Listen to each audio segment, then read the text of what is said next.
ሰላም ጤና ይስጥልን ተመልካቾቻችን ከአንከር ሚዲያ ዝግጅት ክፍል ያክብሮ ሰላምታችንን እናቀርባለን። በማዕከላዊ ጎንደር ሻውራ በተደረገው ውጊያ ከፍተኛ ቁጥር ያለው የአገዛዙ ሰራዊት መማረኩ ተገለጸ። ከ120 በላይ የአብይ አህመድ የጥምር ሰራዊት አባላት በፋኖ ቁጥጥር ስር ገብተዋል። ከፍተኛ ወታደራዊ ኪሳራ አገዛዙ እንደገጠመው ነው ያገኘነው መረጃ የሚያመለክተው። በተለያዩ የአማራ ክልል አካባቢዎች አሁንም ውጊያዎች እየተካሄዱ ይገኛሉ። የአብይ አህመድ አገዛዝ ወደ ሰሜን ኢትዮጵያ ሰራዊቱን ማጓጓዙን አሁንም አጠናክሮ እንደቀጠለ ነው። ጦርነቱ አይቀሬ መሆኑ በብዙዎች ዘንድ እየተገለጸ ይገኛል። አብይ አህመድ በሐዋሳ ሐይቅ ላይ የልዩ ዘመቻ ወታደራዊ ትርኢት ባቀረበበት መድረክ ላይ እንደተናገረው ተወደደም ተጠላም የባህር በር ይኖረናል፣ የገነባነው ኢሊት ፎርስ ከሶማሊያ እስከ ምጽዋ ሽብርን የሚመክት ነው ሲል ገልጿል። በወቅታዊ የሀገራችን ሁኔታ ላይ መነሻ በማድረግ መረጃዎችን ከዘውትር ተሳታፊያችን ጋር በመሆን ወደ እናንተ እናደርሳለን። መስመር ላይ ይገኛል። የሻውራ ድሉን ጨምሮ ሌሎች የአውደ ውጊያ መረጃዎችን ያካፍለናል። በቀጥታ ወደሱ አልፋለሁ። አመሰግናለሁ መሳይ። እንግዲህ በአለፋ ወረዳ ዋና ከተማ ሻውራ ከ5 ቀን በፊት የመከላከያ ሰራዊቱ ለቆ ወደ ደልጊ ከተማ ሄዶ ነበረ።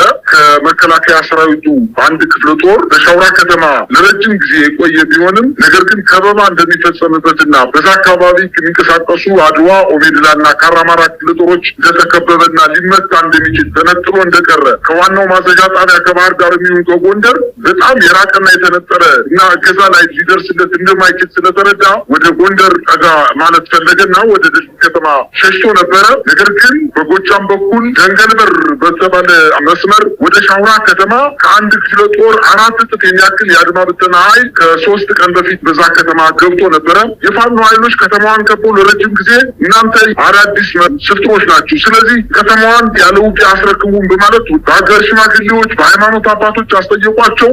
እንዲ ያሉ ስለዚህ በይሳው ካሳ ሁለተኛ ኮር ስር የሚገኙት የአድዋ ኦሜድላና ካራማራ ክፍለ ጦሮች እንዲሁም የአድዋ ክፍለ ጦር ሙሉ ኃይሉን በመጠቀም ውጊያ በመክፈት ከቀኑ 7 ሰዓት የጀመረ እስከ ምሽቱ 12 ሰዓት ተኩል ድረስ ጠንካራ ውጊያ ተደርጎ በርካታ የአድማ ብተና ኃይል ከተማዋ ላይ ወድቆ እንደሚታይና ከ120 በላይ የአድማ ብተና ኃይል እጅ እንደሰጡ ከ320 በላይ ክላሽንኮቭ በእጃቸው እንደገባና ለ5 ተከታታይ ሰዓታት በተደረገው ውጊያ በአሁኑ ሰዓት ከተማዋን በፋኖ ቁጥጥር ስር መግባቷንና በተደረገው ውጊያም 2 ድሽቃ፣ 2 ስናይፐር፣ 1 ብሬን እና በርካታ ሺህ ቁጥር ያለው የክላሽ፣ የድሽቃ፣ የሞርተርና የስናይፐር ተተኳሾችን በእጃቸው ማስገባታቸውንና በአራት አቅጣጫ ከበባ በመፈጸም ከተማዋን የአድማ ብተና ኃይሉ መውጫ ቀዳዳ ሲያጣ ብቻ በሽማግሌ ተጠይቆ እምቢ ብሏል። በሃይማኖት አባቶች ተጠይቆ እምቢ ብሏል። በአካባቢው ከፍተኛ ተቀባይነት ያላቸውን ሰዎች ልከው ጅስቱ ስለተባሉ አሻፈሬ በማለታቸው ውጊያ ከፍተው በ5 ተከታታይ ሰዓታት ያለማቋረጥ ውጊያ አድርገው አሁን በዚህ ሰዓት የሻውራ ከተማ በፋኖ ቁጥጥር ስር መግባቷን ለማወቅ ተችሏል። በርካታ አስክሬን በከተማዋ ላይ ወድቆ እንደሚገኝ እዛው አካባቢ ያለ የአንከር ሚዲያ መረጃ ምንጫችን አድርሶልናል። በሌላ ዜና በደቡብ ጎንደር ከ4 ቀን በፊት የአገዛዙ ጦር ደብረታቦር ከተማ ላይ ከፍተኛ ዝግጅት ካደረገ በኋላ ወደ ክምር ድንጋይና በኋላም ወደ ነፋስ መውጫ አድርጎ እስከ ጋሸና ያለውን መከላከያ ለቆት የነበረውን ዋና መስመር ለመቆጣጠር በጋሳይ በኩል አድርጎ ክምር ድንጋይ ከዛ ነፋስ መውጫ አድርጎ እስከ ጋሸና ድረስ ያለውን ለማጽዳት ከደብረታቦር ከተማ በርካታ ኃይሉን ይዞ የተጓዘ ቢሆንም የፋኖ ኃይሎች በተለይ ከትናንት ወዲያ ጀምሮ ስቦ መምታትና በቆረጣ በታትኖ መምታት በሚለው ስትራቴጂያቸው ክምር ድንጋይ ከመድረሱ በፊት ጋሳይ ከተማ ላይ ውጊያ ካደረጉ በኋላ 65 ተገሎ በርካታ ተማርኮበት ሱ-23 ሚሉ ተቃጥሎበት 2 ወታደራዊ ፓትሮል መኪናዎች ተመተው ተቃጥለውበት ከጋሳይ ከተማ ለቆ ወደ ደብረታቦር ከተማ መግባቱ ይታወሳል። አሁን ዛሬ ማምሻውን የደረሰን ዜና ከክምር ድንጋይ የጀመረው ውጊያ ጋሳይን አጠናቆ ዘባራ፣ አርሴማ፣ ሳሊ፣ ጎጎብ በሚባሉ የደብረታቦር ከተማ ዙሪያዎች ላይ የሜጀር ጄኔራል ውባንተ አባተ አንደኛ ኮር ጉና ክፍለ ጦር 5ቱም ብርጌዶች እና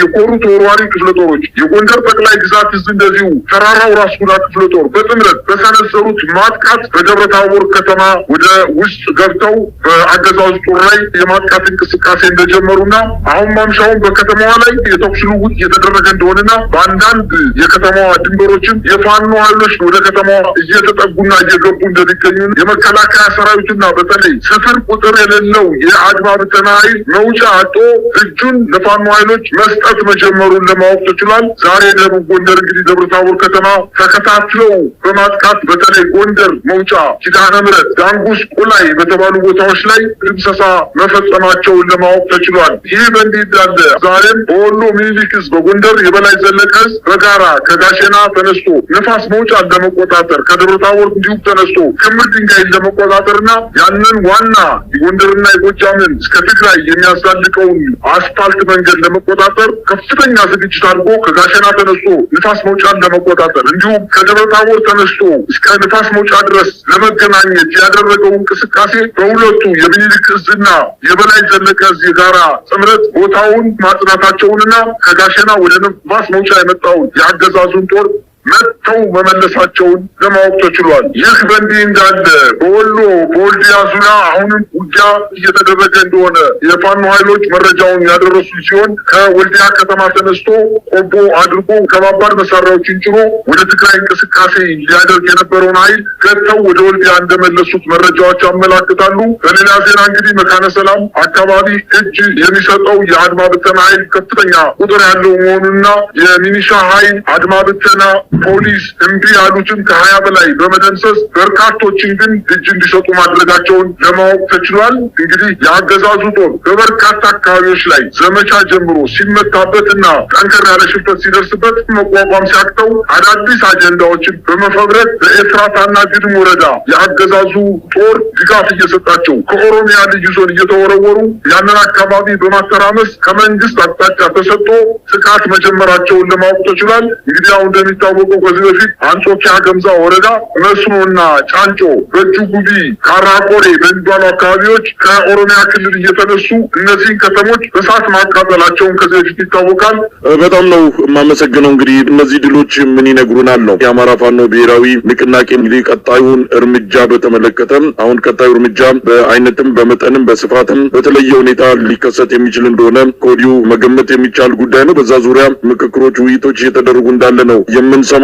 በዚህ መሀል ሀገሪቱ በበርካታ ክስተቶች፣ ቀውሶች እንደዚሁ ተወጥራ የተያዘች ሆናለች። አብይ አህመድ ጦርነትን እየቀፈቀፈ ይገኛል። በሌላ እጁ ደግሞ የሰላም ተምሳሌት የልማት አርበኛ ሆኖ ለመታየት የሚያደርገው መፍጨርጨር በሚቆጣጠራቸው ቴሌቪዥኖች ላይ በድምቀት የሚታይ ጉዳይ ሆኗል። አብይ አህመድ በአማራ ክልል አቅም እያጠረው እንደመጣ ጦርነቱን የሚደግፍ የሰው ኃይልና የገንዘብ አቅሙ በከፍተኛ ደረጃ እየተመናመነ በአሁኑ ሰዓት በማንኛውም መልኩ በአማራ ክልል የሚደረገውን ጦርነት ለማስቀጠል የሚያስችል ቁመና እንደሌለው ከድምዳሜ ላይ ደርሰው ሁኔታውን እንዴት መለወጥ እንዳለባቸው፣ እንዴት ጉዳዩን መቋጨት እንዳለባቸው የመከሩበት ነው። አብይ አህመድ በአሸናፊነት የአማራን ክልል አንበርክኬም ከዛም ወደ ትግራይ ወደ ኤርትራን በማማተር ሁሉንም ዝምጭጭ አሰኛለሁ፣ የብልጽግናን መንግስት አዲስ አበባ ላይ አጸናለሁ ብሎ በጀብደኝነት ተነስተዋል። ምን ማለት እንችላለን? አሁን የሚያደርጋቸው አጠቃላይ እንቅስቃሴዎች በተለይ ወደ ሰሜን ኢትዮጵያ አካባቢ ጦርን እያጓጓዘ መሆኑ የአማራ ኃይልን መቋቋም አቅቶት ነገር ግን ለሌላ መጠነ ሰፊ ጥቃት እየተዘጋጀ መሆኑ ለብዙዎች ግራ የሚያጋባ ሆኗል። የሰውየውንም ጤና ማጣት ከዚህ ጋር እያነሱ የሚጠቅሱ ወገኖችም አሉ። ምን ማለት ይቻላል? ዛሬ በወለጋ አካባቢ ሄዶ የተናገረውን ከሰሞኑ ሰምተናል።